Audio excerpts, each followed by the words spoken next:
श्री कृष्ण चरितामृतम भाग 31। अनाम ब्रह्मा का नामकरण संस्कार। ब्रजरानी और रोहिणी दोनों ने पृथ्वी में मस्तक रखकर आचार्य गर्ग और महर्षि शांडिल्य को प्रणाम किया था।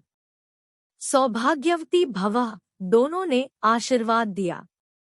ब्रजरानी आसन में बैठ गई। रोहिणी बैठते हुए बोली, जी, ये तो हमारे पुरोहित हैं। आचार्य गर्ग इनका नाम है, त्रिकालदर्शी है, ऐसा आर्यपुत्र कहते थे। तो देखते हैं ये त्रिकालदर्शी है या नहीं। ब्रजरानी परीक्षा लेने चली भूतभावन के शिष्य आचार्य गर्ग की। देखते ही देखते दोनों माताओं ने अपने अपने बालकों को बदल लिया, यानी यशोमती ने दांव को ले लिया और रोहिणी ने कन्हैया को, और सहज ही बैठी रही। रोहिणी, तुम्हारे पुरोहित जी की आज परीक्षा होगी। धूप, दीप, पुष्पमाला, रोली, मोली, पान, सुपारी ये सब लाकर ग्वालों ने रख दिया था। अपवित्र पवित्रो वा, यहीं से पूजन आरंभ किया। आचार्य ने फिर संकल्प, अन्य देवी देवताओं को मनाने के बाद अब नामकरण की बारी आई थी। इतनी देर तक यशोमती की गोद में गर्ग जी ने देखा ही नहीं, क्योंकि वे डर रहे थे अगर उन्होंने देख लिया तो समाधिस्थ हो जाएंगे यही, फिर ये नामकरण का सौभाग्य उनके हाथों से निकल जाएगा। हाँ ब्रजराज। अब नामकरण। आचार्य ने अब देखा ब्रजरानी की गोद में, पर गोद में तो कन्हैया नहीं है। गर्ग चकित हो गए। फिर उन्होंने रोहिणी की गोद में देखा तो वहां कन्हैया अपने नन्हे नन्हे चरण पड़क रहे थे। वसुदेव के इन पुरोहित को समझते देर न लगी कि ये माताएं मेरी परीक्षा लेना चाहती हैं। हंसे आचार्य, ये ब्रह्मा की माता है तो इनके आगे मैं क्या। सबसे पहले मन ही मन यशोमती को नमन किया, फिर मुस्कुरा कर बोले, गर्ग जी, नामकरण की बारी आई है। अब मैं आचार्य के चरणों में, मैं नंद भार्या यशोमती प्रणाम करती हूँ। आचार्य, मैं बड़ी हूँ, रोहिणी मुझसे छोटी है, इसलिए मेरे पुत्र का नाम पहले रखिए। मन स्मित हास्य के साथ ब्रजरानी ने कहा, ये तो रोहिणी का पुत्र है। यशोदा की गोद में देखते ही आचार्य बोल उठे थे, वसुदेव का सुत है ये, राम नाम रखता हूँ मैं इसका। सारे गुण इस बालक में रमण करते हैं, इसलिए इस बालक नाम होगा राम। बल अधिक होने के कारण इसको बलराम कहेंगे। संकर्षण, ये किसी गर्भ से खींचा गया है, इसलिए इस बालक नाम होगा संकर्षण। हे वसुदेव भार्या रोहिणी, तुम ध्यान से सुनो, ये बालक बड़ा ही अद्भुत है। बल पराक्रम इसके रोम रोम में है, पर मात्र बल पराक्रम आपसे आपकी भद्रता छीन लेता है। पर इस बालक में बल भी है और भद्रता भी है, इसलिए इसका नाम बलभद्र भी होगा। ये शेष स्वरूप है, इसी में संपूर्ण ब्रह्मांड टिका हुआ है, और यही बालक यदुवंशियों में भी एकता बनाकर रखेगा। ये कहकर आचार्य चुप हो गए थे। यशोमती ने रोहिणी की ओर देखा, फिर धीरे से बोली, तुम्हारे आर्यपुत्र सत्य कहते थे, ये तो त्रिकालदर्शी है। भगवन क्षमा करें, मेरा बालक ये है, ये तो रोहिणी का पुत्र है।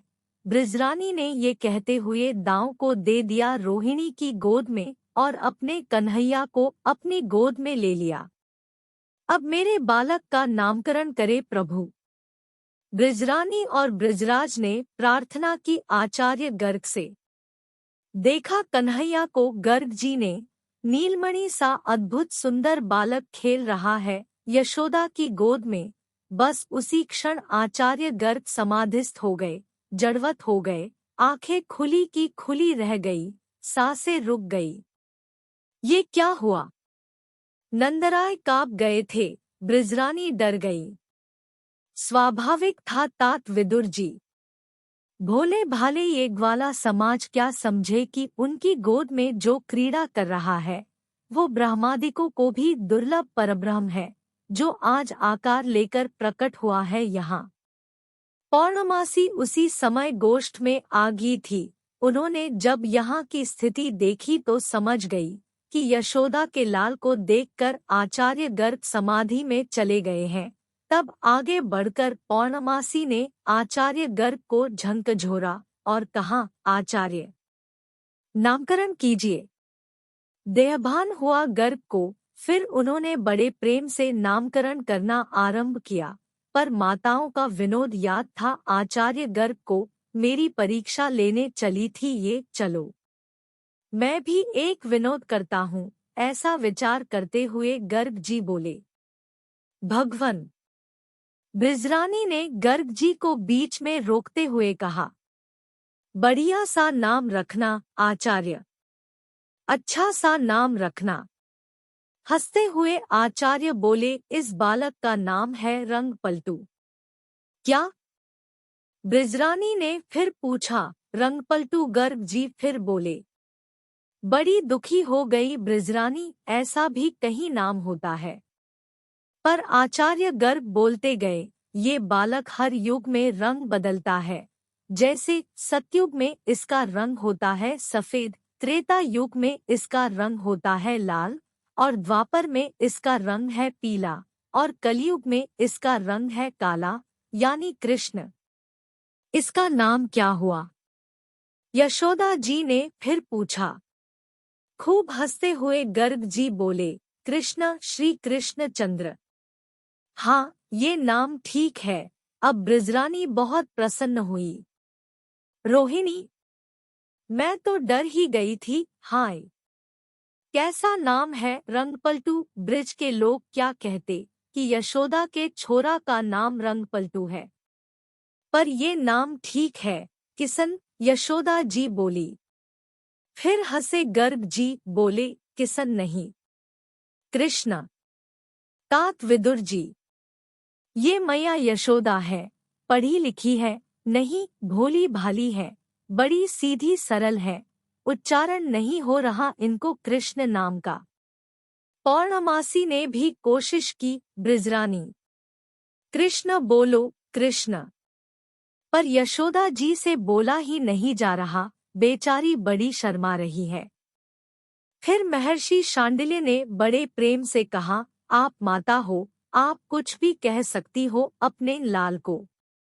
फिर धीरे से रोहिणी के कान में ब्रिजरानी ने कहा, मैं तो कनुआ कहूंगी, कन्हैया बोलूंगी, मुझे नहीं आता ये किसन नाम। ब्रिजरानी के भोलेपन पर सब रीझ गए थे। अब आगे गर्ग जी फिर कहने लगे, हे ब्रिजराज, इस बालक के नाम अनंत है, गुण अनंत है, मैं उन सब का गान नहीं कर सकता। गौ का पालक है इसलिए इसका नाम गोपाल है। गौओं का ये राजा है इसलिए इसका नाम गोविंद भी होगा।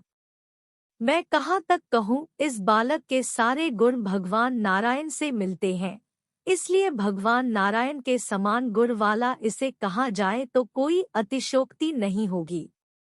ये कहते हुए अपने नेत्रों को बंद कर गर्ग जी ने श्री कृष्ण चरणों का ध्यान किया था।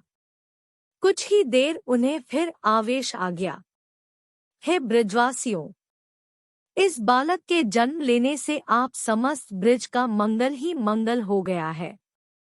देवता लोग स्पृहा करने लगे हैं, इस ब्रज मंडल से धन्य हो गया है आपका जन्म लेना। और ब्रजराज, धन्यातिधन्य तो आप दोनों दंपति हो, जिनके गोद में ये ब्रह्मस्वरूप बालक खेल रहा है।